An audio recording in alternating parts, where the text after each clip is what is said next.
Hello, आज मैं आप सभी के सामने कक्षा दशम के क्षेमुषी द्वितीय भाग के प्रथम पाठ शुचि पर्यावरण के अभ्यास कार्य के साथ प्रस्तुत हूँ। तो इस अभ्यास कार्य में प्रश्न नंबर 1 है, एक पदेन उत्तरम लिखत, एक पद में उत्तर लिखिए। कह है अत्र जीवितम कीदृशम जातम, यहाँ जीना कैसा हो गया है। दुर्वहम अर्थात दुष्कर कठिन हो गया है।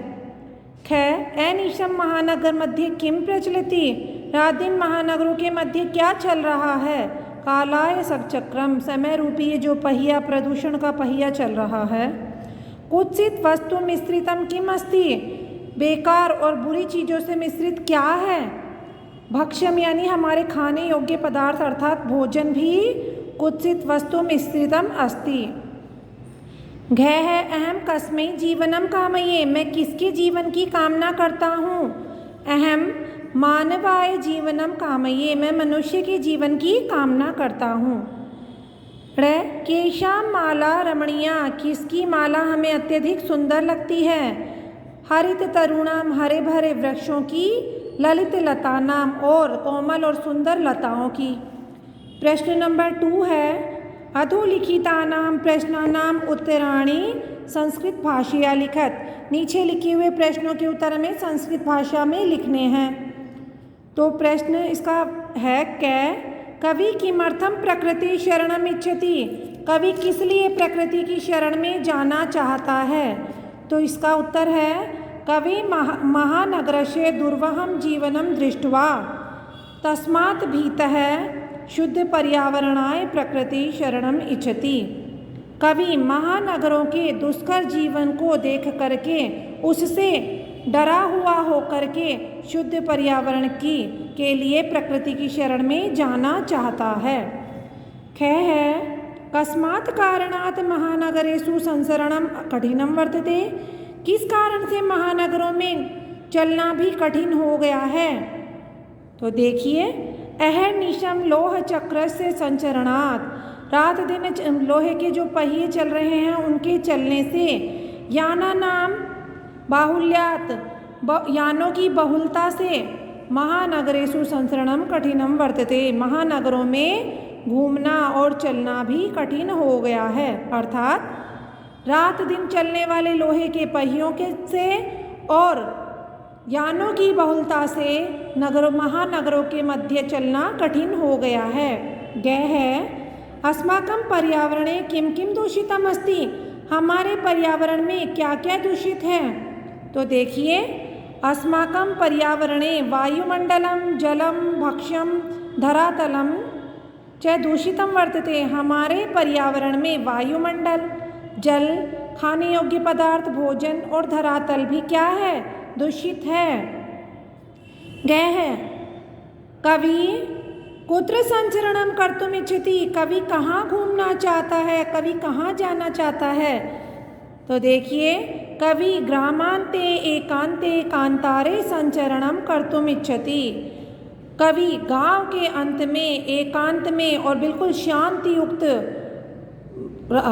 मार्ग पर, वहाँ शांत वातावरण में रहने की इच्छा करता है, वहाँ घूमना चाहता है। नेक्स्ट है स्वस्थ जीवनाय कीदृशे वातावरणे भ्रमणीयम, स्वस्थ जीवन के लिए किस प्रकार के वातावरण में हमें घूमना चाहिए। तो स्वस्थ जीवनाय शुचि वातावरणे भ्रमणीयम, स्वस्थ जीवन के लिए हमें स्वच्छ व शुद्ध वातावरण में घूमना चाहिए। च है अंतिम पद्यांशे कवे का कामना अस्ति, अंतिम पद्यांश में कवि की क्या कामना है। तो इसका उत्तर हो जाएगा अंतिम पद्यांशे कवे कामना अस्ति, यत् मीन्स की निसर्गे पाषाणी सभ्यता समाविष्टा न स्यात्, कि हम सभी लोग पत्थर रूपी सभ्यता में समाविष्ट न हो जाएं, हम इसमें ना मिल जाएं, हम मतलब जो पेड़ पौधे भी हैं वो पत्थरों के नीचे ना दब जाएं। प्रश्न नंबर 3 है संधिम संधि विच्छेदम कुरुत, तो संधि युक्त पद हैं उनका तो करना है संधि विच्छेद, और जो संधि विच्छेद किए हुए हैं उनका बनाना है संधि युक्त पद। तो क्या है प्रकृति ही प्रकृति रेव का हो जाएगा प्रकृति ही प्लस एव। फिर श्यान्नेव का संधि विच्छेद हो जाएगा श्यात प्लस न प्लस एव। यनंता का संधि विच्छेद हो जाएगा ही प्लस अनंतः। फिर बहि प्लस अंतः प्लस जगत का संधि युक्त पद हो जाएगा बहिरंत जगति। फिर अस्मान नगरात का संधि विच्छेद हो जाएगा अस्मात् प्लस नगरात। फिर सम प्लस चरणम का संधि युक्त पद हो जाएगा संचरणम। फिर धूमम प्लस मुंचति का संधि युक्त पद हो जाएगा धूमम मुंचति। प्रश्न नंबर 4 है अधोलिखितानाम अव्ययानाम सहायतया रिक्त स्थानानि पूरयत। नीचे जो लिखे हुए अव्यय पद हैं इनकी सहायता से हमें रिक्त स्थानों की पूर्ति करनी है। क्या है? इदानीं वायुमंडलम भ्रशम प्रदूषितम अस्ति। इस समय वायुमंडल अत्यधिक प्रदूषित हो गया है। सेकंड में आएगा अत्र जीवनम दुर्वहम अस्ति। यहाँ जीवन दुष्कर है। ग में आएगा प्राकृतिक वातावरणे क्षणम संचरणम अपि मीन्स भी लाभदायकम भवति। अर्थात प्राकृतिक वातावरण में एक क्षण घूमना भी हमारे लिए लाभदायक होता है। घ है पर्यावरण से संरक्षणम एव प्रकृति आराधना। पर्यावरण का संरक्षण करना ही प्रकृति की आराधना करना है। ड़ में सदा आ जाएगा सदा समयस्य सदुपयोग करणीय। हमेशा समय का सदुपयोग करना चाहिए। च हो जाएगा भूकंपित समये बहिगमनमेव उचितम भवति। और जब भूकंप आ जाता है ना उससे हमारी पृथ्वी कंपित हो जाती है उस समय बाहर निकल जाना ही उचित होता है। 6 है यत्र हरितिमा जहाँ हरियाली होती है तत्र शुचि पर्यावरण वहीं पर स्वच्छ व शुद्ध पर्यावरण होता है। 5 का ए है अधोलिखितानाम पदानाम पर्याय पदम लिखत। नीचे लिखे हुए पदों का आपको पर्याय पद लिखना है। कै है सलीलम सलीलम का होगा जलम। आम्रम आम्रम यानी रसालम आम को रसाल भी कहा जाता है। फिर है वनम वनम का हो जाएगा काननम।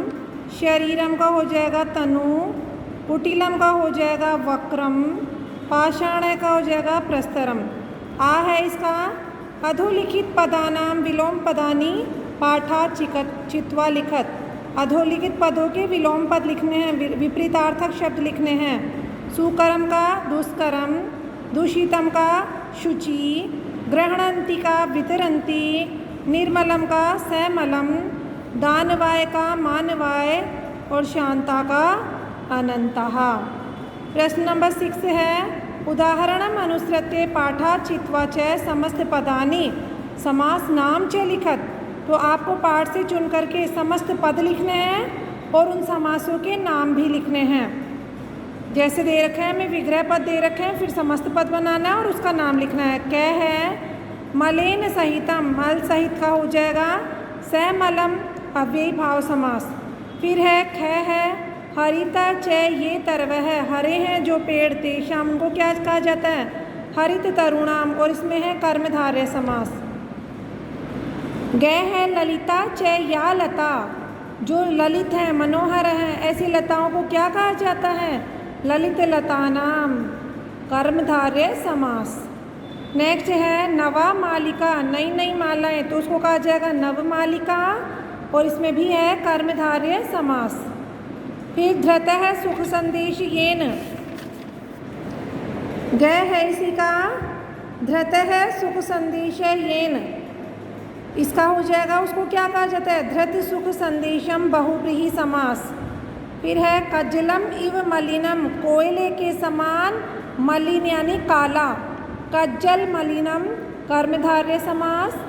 नेक्स्ट है दुर्दांते दशनई इसका हो जाएगा समस्त पद दुर्दांत दशनई और इसमें भी कर्मधारय समास।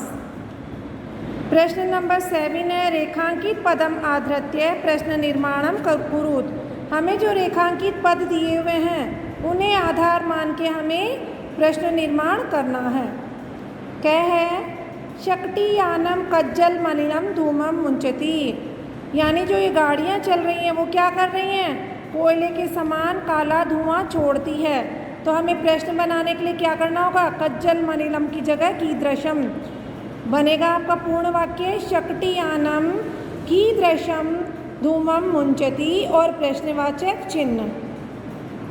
सेकंड है उद्याने पक्षिणाम कलरवः चेतः प्रसादयति। उद्यान में पक्षियों का जो कलरव है, कूजना है, चहचहाना है, वो हमारे चित्त को, मन को प्रसन्न कर देता है। तो पक्षिणाम की जगह आ जाएगा केशाम, उद्याने केशाम कलरवम चेतः प्रसादयति। उद्यान में किनका कलरव हमारे मन को प्रसन्न कर देता है। इसी तरह गय है आपका पाषाणी सभ्यताया लता तरुगुल्मः प्रस्तरतले पिष्टाः सन्ति। तो पाषाणी सभ्यता से जो लताएं हैं, वृक्ष हैं और जो ये बेलें हैं वो कहीं पत्थरों के तले ना पिस जाएं, तो के हो जाएगा पाषाणी सभ्यतायाम के, लता तरुगुल्मः की जगह के हो जाएगा, प्रस्तरतले पिष्टाः सन्ति और प्रश्नवाचक चिन्ह। नेक्स्ट है महानगरेषु वाहनानाम अनंता पंक्तयः धावन्ति। महानगरों में वाहनों की अनंत पंक्तियाँ दौड़ती हैं। तो महानगरेषु की जगह आ जाएगा कुत्र वाहनानाम अनंता पंक्तयः धावन्ति, कहाँ पर वाहनों की अनंत पंक्तियाँ दौड़ती हैं और प्रश्नवाचक चिन्ह। ड़ है प्रकृत्या सन्निधो वास्तविकतम सुखम विद्यते। प्रकृति के सानिध्य में रहना ही, प्रकृति में रहना ही वास्तविक सुख होता है। तो कस्याम सन्निधौ किसके पास रहना ही वास्तविकम सुखम विद्यते। और लास्ट में आ जाएगा इसमें आपके प्रश्नवाचक चिन्ह। प्रश्नवाचक चिन्ह जरूरी है, प्रश्नवाचक चिन्ह के बिना आपके ये जो सेंटेंस बनेंगे वो गलत हो जाएंगे।